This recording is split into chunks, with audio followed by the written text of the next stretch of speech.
जय श्री राम। आप सभी का जीवन मंगलमय हो। स्वदेशी की चर्चा बहुत जोरों से हो रही है। स्वदेशी अपनाओ, देश बचाओ। और ये स्वदेशी अभियान ही देश की अस्मिता को बचा सकता है। पूरा विश्व स्वदेशी को अपनाना चाहता है, इसलिए अमेरिका ने टैरिफ लगाया। वो भी चाहता है कि हमारे यहाँ देश की बनी हुई व्यवस्थाओं का लोग प्रयोग करें, विदेशी वस्तुओं का लोग प्रयोग ना करें।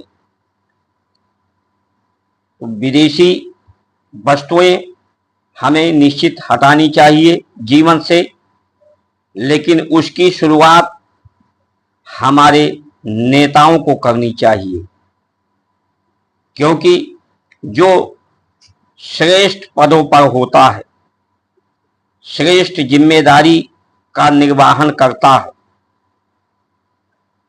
उसकी जो धारणा होती है वही देश के लोगों की धारणा बनती है, ध्येय बनता है। इसलिए राजनीति में जो लोग हैं, प्रशासन में जो लोग हैं, उन्हें अपने जीवन से विदेशी व्यवस्थाओं को हटाना चाहिए, स्वदेशी को अपनाना चाहिए। यही स्वदेश का प्रेम है, अपनों से प्रेम है, अपनी प्रकृति धरती से प्रेम है, अपने धर्म से प्रेम है। हमारा धर्म की नीति निश्चय करती है स्वदेशी का, स्वधर्म का। स्वधर्म ही स्वदेशी है। स्वधर्म करें चलें सब परस्पर प्रीति।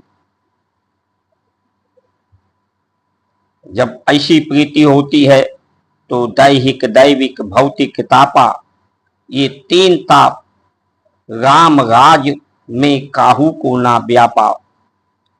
ये धर्म की नीति होती है, नीति होती है, उसका अनुसरण होता है। पहले राजा हमारी धर्म नीतियों को राजकुमार सीखते थे, उसकी नीति को, उसका अनुसरण करते थे। धर्म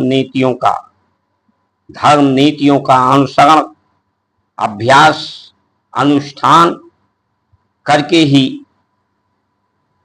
धर्म नीति, शास्त्र नीति, शस्त्र नीति, फिर राजनीति की योग्यता उनमें आती थी। जो सभी शक्तियों को बढ़ाने वाला है। आज लोग संविधान को सर्वोपरि मानते हैं। जो मनुष्य के बनाया हुआ संविधान है वो सर्वोपरि हो गया। मनुष्य के द्वारा बनाई हुई मूर्ति हैं वो सर्वमान्य हो गई, सर्वपूजित हो गई। लेकिन जिसे परमात्मा ने, विधाता ने जो विधान बनाए हैं, जिससे ये संसार की सृष्टि है, सृष्टि की उत्पत्ति, संचालन, निवारण है, नियंत्रण है,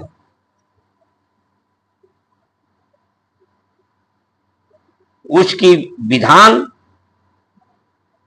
नीचे हो गया। परमात्मा की बनाई हुई मूर्ति, साकार मूर्ति का उपहास,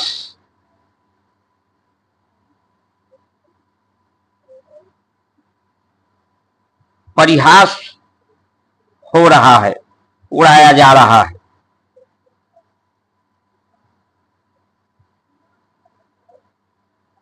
संसार को सत्य के द्वारा, सत्य ही शक्ति है, शक्ति के द्वारा, सामर्थ्य के द्वारा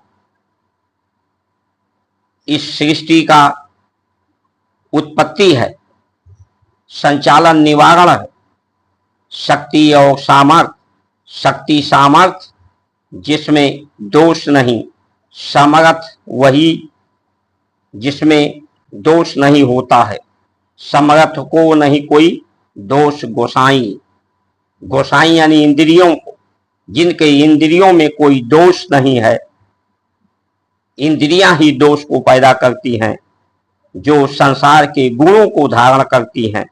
पृथ्वी के जब जिसे हम धारण ग्रहण करते हैं उसमें दोष ना हो, इंद्रियों में दोष ना हो, तो ये सामर्थ्य, शक्ति प्राप्त होती है। पाचन शक्ति,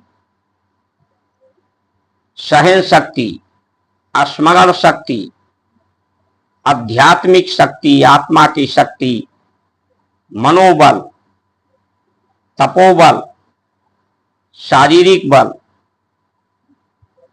ये बल धर्म नीतियों के द्वारा, स्वधर्म के द्वारा प्राप्त होता है। आज ये हमारे भारत में स्वदेशी लाने के लिए शिक्षा व्यवस्थाओं को बदलना पड़ेगा, स्वास्थ्य व्यवस्थाओं को बदलना पड़ेगा, प्रशासनिक व्यवस्थाओं को बदलना पड़ेगा, संवैधानिक व्यवस्थाओं को बदलना पड़ेगा।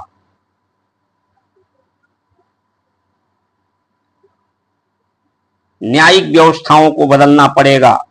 धर्म संगत न्याय, सामाजिक न्याय, समानता की अवधारणा पैदा करनी पड़ेगी। विदेशी व्यवस्थाओं ने प्रकृति को असामान्य, प्रकृति की गति को, अवस्था के परिवर्तन को असामान्य कर दिया। धरती की क्षमता घटती जा रही है। मनुष्य की पाचन शक्ति, सहन शक्ति, स्मरण शक्ति, आत्म शक्ति, मन की शक्ति, बुद्धि की शक्ति और सामर्थ्य घटती जा रही है। दोष, जल में, पानी में दोष, वायु में दोष, अग्नि में दोष, प्रकृति में दोष, धरती में दोष, मनुष्य के जीवन के वृत्ति में दोष, ये बढ़ता जा रहा है। और ये भारत की संस्कार संस्कृति का, ऋषि के वचनों का जिस तरह से आज मीडिया के द्वारा उसकी निंदा किया जा रहा है, उपहास किया जा रहा है, ये संकेत देता है कि लोग अपने जीवन के साथ परिहास कर रहे हैं, मजाक, भद्दा मजाक कर रहे हैं। और इसका मजाक इतना महंगा पड़ेगा कि अगर हम सब नहीं सुधरे, स्वदेशी को नहीं अपनाए, तो इन 8 साल जो है 24 से 32 चुनौती भरा है। इसमें लोगों का बचना दुर्लभ है। अपने जीवन को, अपने परिवार को और इस स्वदेशी व्यवस्थाओं को चुनौती के रूप में स्वीकार करना होगा। जो लोग नहीं स्वीकार करेंगे, धर्म की धुरी से नहीं बनेंगे, 2032 तक प्राकृतिक रूप से परिवर्तन होगा, जिसने धरती की गति बढ़ा दिए है, धरती की असामान्य कर दिया, प्रकृति को असामान्य कर दिया, आर्थिक असमानता बढ़ती जा रही है।